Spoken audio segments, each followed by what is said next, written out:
High students, welcome to my YouTube channel Imdas maths tuition. আজকের class 10 এর জন্য বা মাধ্যমিক পরীক্ষার জন্য যে জ্যামিতির যে সম্পাদ্যগুলো থাকে একদম সংক্ষিপ্ত সময়ে সমস্ত সম্পাদ্যগুলো করে দিচ্ছি। সবাই দেখতে থাকো বন্ধুরা, সমস্ত সম্পাদ্যগুলো করে দিচ্ছি। তো প্রথমে একটা হচ্ছে স্পর্শক। স্পর্শক কি করে করতে, একটা বৃত্তের যদি ব্যাস দেওয়া থাকে, ভালো করে বোঝো, যদি ব্যাস দেওয়া থাকে, ব্যাস দেওয়া থাকলে ব্যাস মানে কি, এইখান থেকে এটা পুরোটা ব্যাস, কিন্তু আমাদের কাজে লাগে ব্যাসার্ধ, তাহলে এটাকে অর্ধেক করতে হবে। ধরো ব্যাস 6 সেমি বলেছে, তাহলে এটা 6 সেমি করব, এটাকে আমরা অর্ধেক করব, এটাকে আমরা অর্ধেক 6 সেমি কে অর্ধেক করে এখানে কাটা বসে এখানে এখানে এখানে কাটা বসে এখানে এখানে অর্ধেক করলাম। এইখানে হলো কেন্দ্র, আর এখানে পেন্সিল বসিয়ে আমরা গোল করে দিলাম, এটা হয়ে গেল বৃত্ত। বৃত্ত ব্যাস দেওয়া থাকলে কি করতে হবে এটা। আর যদি ডাইরেক্ট ব্যাসার্ধ দেওয়া থাকে 3 সেমি, তখন আমাদের অর্ধেক করার দরকার নেই, তখন এই মাপটা নিয়ে আমরা এখানে কাটা বসিয়ে এই মাপটা নিয়ে আমরা গোল করে দেবো, এটা হয়ে গেল, এটা হয়ে গেল ব্যাসার্ধ থাকলে, এটা ব্যাসার্ধ থাকলে আমরা এটা করব। তাহলে বৃত্তের ব্যাস থাকলে এরকম হলো, ব্যাসার্ধ থাকলে এরকম। এরপরে বৃত্তের তাহলে যদি ব্যাসার্ধ বলে আমরা বললাম ধরো 3 সেমি, আর কেন্দ্র থেকে বলছে ধরো 6 সেমি কি 8 সেমি দূরে একটা বিন্দু থেকে স্পর্শ, তাহলে আমরা এই যে ব্যাসার্ধ যদি 3 সেমি বলেছে, এই মাপটা নিয়ে আমরা কি করব, এখানে কাটা বসিয়ে এই মাপটা নিয়ে আমরা কি করব, একটা বৃত্ত করব। তাহলে এখান থেকে এটা কত সেমি, এখান থেকে এটা আমরা পেলাম 3 সেমি। আবার এটা তার কেন্দ্র, কেন্দ্র থেকে 6 সেমি দূরে, মানে এখান থেকে আমরা একটা রেখা নেব, এখান থেকে এই পর্যন্ত এটা হবে 6 সেমি, কেন্দ্র থেকে 6 সেমি, তাহলে এখান থেকে এটা হলো 6 সেমি, আর এখান থেকে এটা কত হলো 3 সেমি এটা। এবার এখান থেকে এর উপরে স্পর্শক টানতে হবে, কি করব আমরা, না এখানে কাটা বসিয়ে এখানে এখানে করব, যেন হাফের যেন বেশি থাকে এই চাপটা, আবার সেই সমান ভাব নিয়ে এখানে কাটা বসিয়ে এখানে এখানে করব, এইটা এখান থেকে এটাকে অর্ধেক করব, এখান থেকে এটাকে অর্ধেক করব। এবার এখানে কাটা বসিয়ে এখানে আমরা করে দিলাম, এটা যেখানে ছেদ করবে এটা যোগ করে দিলে হয়ে যাবে স্পর্শক। কি হলো, বৃত্তের ব্যাসার্ধ দেওয়া আছে আর কেন্দ্র থেকে কত সেমি দূরে এটা দেওয়া আছে, এটা হয়ে গেল স্পর্শক। আর যদি দুটো বলে, এটা হয়ে গেল বলে দুটো, এটা একটি স্পর্শক। এবং কি স্পর্শক, দুটো যদি বলে এটা আমরা অর্ধবৃত্ত না করে এটা আমরা ফুল বৃত্ত করে দেব, আবার এখানে আছে যেটা এটা আমরা যোগ করে দেব, এটা হয়ে গেল দুটো স্পর্শক, এটা হয়ে গেল স্পর্শক। এবারে যারা বলেছে বলেছিলাম ব্যাস বলেছে, তাহলে আমরা তাকে কি করব, এটা ধরে এটা 6, একে অর্ধেক করব, কারণ ব্যাসার্ধ এখানে কাটা বসে এখানে করলাম, এখানে এটা অর্ধেক করলাম, অর্ধেক করার পরে আমরা করে দিলাম, এটা হলো ব্যাস। এবারে ব্যাস যদি বলে এবং স্পর্শক বলে, এবার আমরা এখানে কি করব, 90 ডিগ্রি করব। স্পর্শক সবসময় ব্যাসার্ধের সঙ্গে 90 ডিগ্রি করে, 90 ডিগ্রি করব, এইখানে কাটা বসিয়ে এটা করলাম, এবারে এটা করলাম, এটা করলাম, এটা করলাম, এটা করলাম, 90 ডিগ্রি করলাম, এটা হয়ে গেল স্পর্শক যদি ব্যাস বলে এবং স্পর্শক বলে, এটা হয়ে গেল। এরপরে আমরা অন্তবৃত্ত পরিবৃত্ত করতে গিয়ে বিভিন্ন রকম ত্রিভুজ আছে, সেই ত্রিভুজ দেখো। প্রথমে বিষমবাহু ত্রিভুজ, বিষম মানে 3টি বাহু 3 রকম, কোনো ব্যাপার নয়। ধরো এটা 3, এটা 5, এটা 8 কি 7, তাহলে আমরা বড় বাহুটা কেটে নিলাম, এটা 7। তারপরে 5-এর মাপ নিয়ে এখানে এখানে কাটা বসালাম, এখানে 5-এর মাপ নিয়ে কাটলাম, তারপরে 3-এর মাপ নিয়ে এখানে কাটা বসালাম, এটা 5-এর মাপ কাটলাম, এখানে আমরা এটা 3-এর মাপ এখানে কাটা বসালাম, তাহলে এটা হয়ে গেল। তাহলে এটা হলো 5, এটা হলো 3, এটা একটা ত্রিভুজ হয়ে গেল। এবার ত্রিভুজটা ওটা না বলে যদি সমদ্বিবাহু ত্রিভুজ দেওয়া থাকে, যার ভূমি বলেছে 6 এবং সমান বাহু দুটোর প্রত্যেকটি 8, মানে এটাও 8 এটাও 8, যদি ভূমি 6 বলে আমরা প্রথমে নিচে একটা কেটে 6 কেটে নেব, এবার এই 8-এর মাপ নিয়ে এখানে কাটা বসে এখানে কাটবো, এখানে কাটা বসে এখানে কাটবো, তাহলে এটা হয়ে গেল সমদ্বিবাহু ত্রিভুজ। যদি ভূমি 8 বলতো তখন আমরা কি করতাম, এখানে 8 কাটতাম, আর এটা যদি মানে ভূমিটা 8 বলেছে আর সমান বাহু দুটো 6 বলেছে, কি বলছি বুঝতে পেরেছি, দুটো বাহু আঁকার দরকার নেই, বুঝিয়ে দেওয়ার জন্য দুটো আঁকছি। এবার এখানে কাটা বসে এখানে এখানে কাটা, তখন ত্রিভুজটা হবে এই রকম, এটা 6, এটা হলো কি সমদ্বিবাহু ত্রিভুজ, যার ভূমি দেওয়া আছে। এবারে একটা কোণ দেওয়া থাকবে আর দুটো বাহু দেওয়া থাকবে, ধর একটা কোণ বলেছে 60 ডিগ্রি, আর দুটো বাহু দেওয়া আছে ধরো 5 সেমি আর 7 সেমি। তো 60 ডিগ্রি কোণ তো সবাই জানো, এখানে কাটা বসিয়ে যে কোনো মাপ নেবে সেই মাপটাকে কমাবে না বাড়াবে না, এখানে বসিয়ে কেটে দিলে এটা হয়ে যাবে 60 ডিগ্রি। এবারে এটা 7 সেমি, নিচে আমরা সাধারণত 7 সেমি করব বড়টা, আর উপরে আমরা ছোটটা করব 5 সেমি। এটা যোগ করে দিলাম, এটা হয়ে গেল ত্রিভুজ। এবারে অন্তবৃত্ত পরিবৃত্ত পরে করাচ্ছি, আগে ত্রিভুজগুলো জেনে নাও, তারপরে অন্তবৃত্ত পরিবৃত্তগুলো করাচ্ছি। এরপরে সমকোণী ত্রিভুজ। সমকোণী মানে আমরা জানি এটা 90 ডিগ্রি হবে, এটা হবে 90 ডিগ্রি সমকোণী ত্রিভুজ। ধরো দুটো বাহু দেওয়া আছে, সমকোণের দুটো বাহু সংলগ্ন, একটা 6 একটা 8 কি 3 4 দেওয়া আছে, এই দুটো দেওয়া আছে। তো আমরা কি করব, প্রথমে একটা রেখা থেকে রশ্মি টেনে এবারে 90 ডিগ্রি করবো, এখানে মাপ নিয়ে আমরা যেমন 90 ডিগ্রি করি আমরা সেটা 90 ডিগ্রি করবো। এবারে এখান থেকে এটা যেহেতু 6 বলেছে, মানে দুটো বাহু ধরে বলা থাকবে, এটা 6 আর 8, হ্যাঁ এটা 6 হয়ে গেল। ভালো করবো যে এখানে কাটা বসিয়ে এখানে পেন্সিল, আবার পরে এখানে কাটা বসিয়ে এখানে পেন্সিল, এটা যোগ করে দেবো সমকোণী ত্রিভুজ। এবারে যে সমকোণী ত্রিভুজটা হবে এটা অন্যরকম ত্রিভুজ সমকোণী, যার এটা 6 দেওয়া আছে, অতিভুজটা দেওয়া আছে ধরো 10, অতিভুজটা দেওয়া আছে, এটা দেওয়া নেই। তখন আমরা কি করব, তাহলে যেমন 90 ডিগ্রি করতে হয় আমরা সেটা 90 ডিগ্রি করব, যেমন 90 ডিগ্রি করতে হয় 90 ডিগ্রি করলাম। এবার যেহেতু এটা 6 দেওয়া আছে, এখানে কাটা বসে এখানে পেন্সিল, সেটা 6 হলো।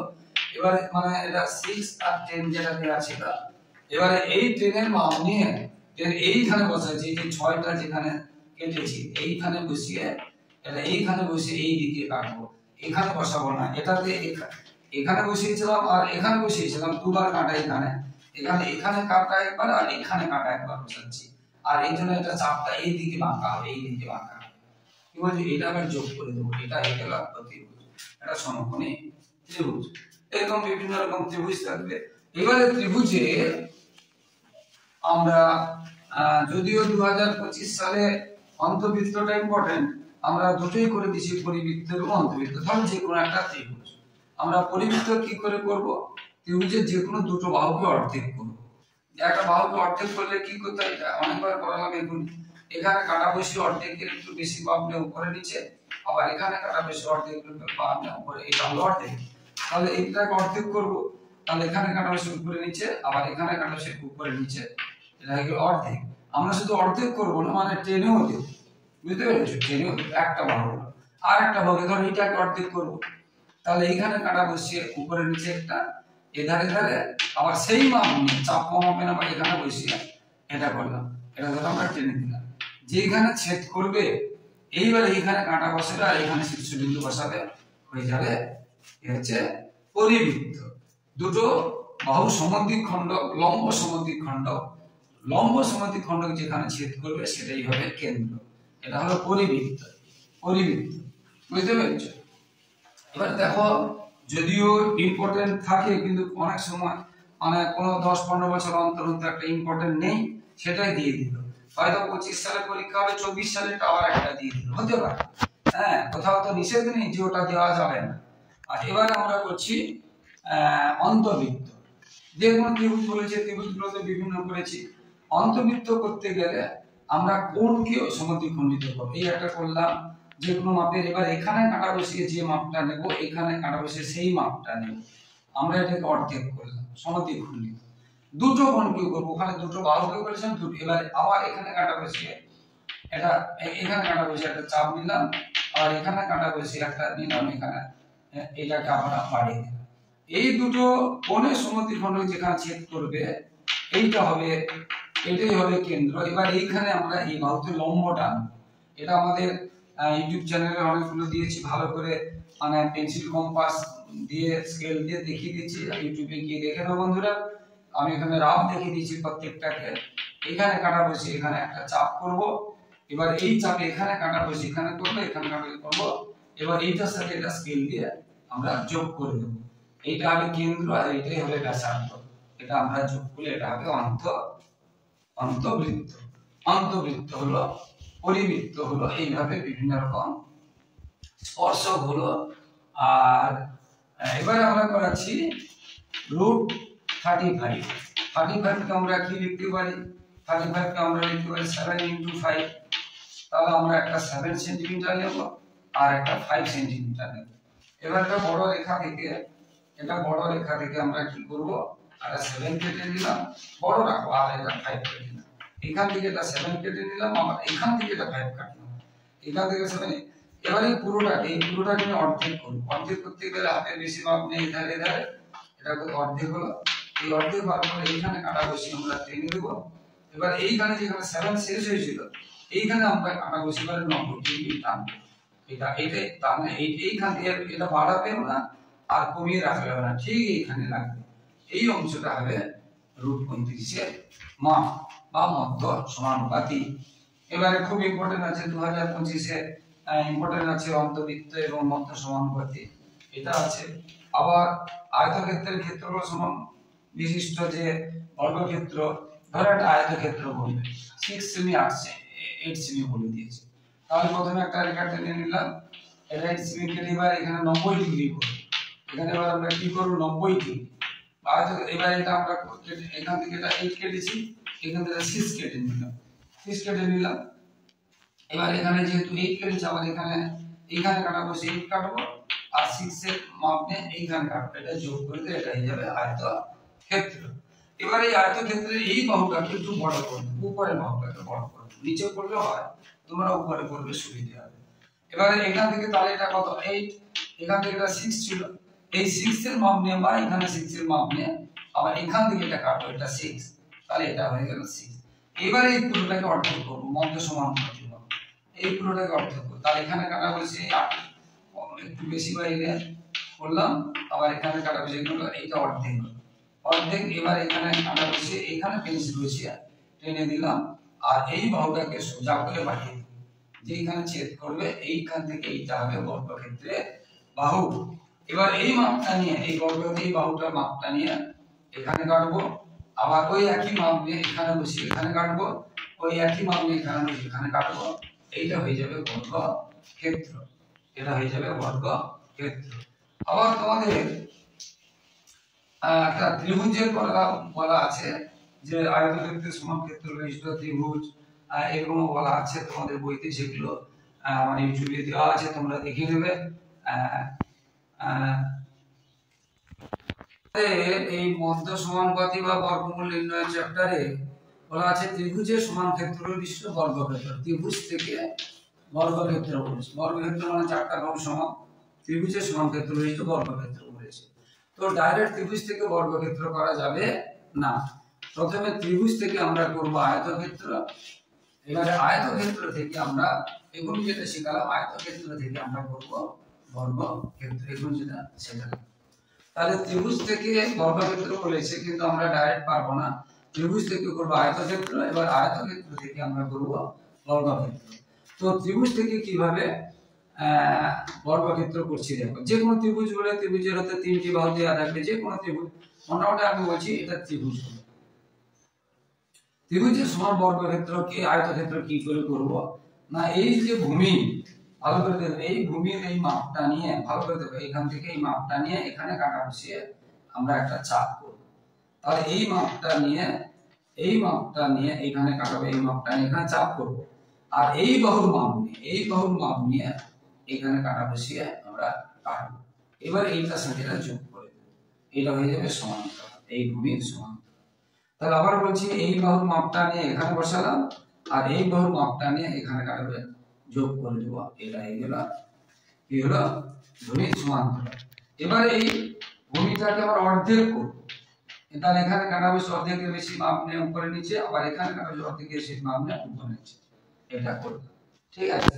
এবার আয়তক্ষেত্র যেহেতু বলেছে, এটা যে চাপটা যে নিয়েছি সোজা একদম শুধু চাপ নেব না, আমরা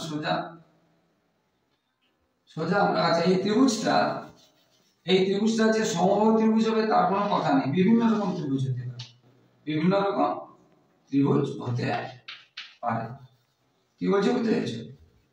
তাহলে এখানে কাটা বসে এখানে করলাম, এখানে কাটা বসে এখানে করলাম, এটা আমরা এবার সোজা করে এটাকে বাড়িয়ে দেব, এটাকে কি করব সোজা করে বাড়িয়ে দেব।